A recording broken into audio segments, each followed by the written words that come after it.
I think this opportunity has been great for me since I've known to um, I I was able to experience the culture of Indonesia, to be able to be with the international students as well, or pursuing the same degree or related to agriculture, and also to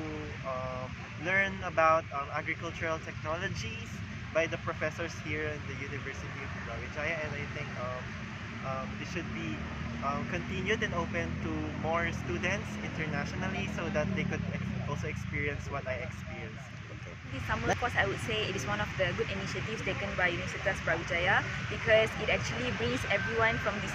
Asian country together for us to exchange ideas regarding agriculture and also the upcoming trends on AI and also IoT. As a student majoring in food science and nutrition, I believe that agriculture and food science plays a very important role together in order to provide food security to the entire world for the increasing population which might reach in 2050. So I believe this summer course will be continued and also become a annual and yearly program for all the universities so that we can sharpen ourselves as the future policy makers. Okay, thank you.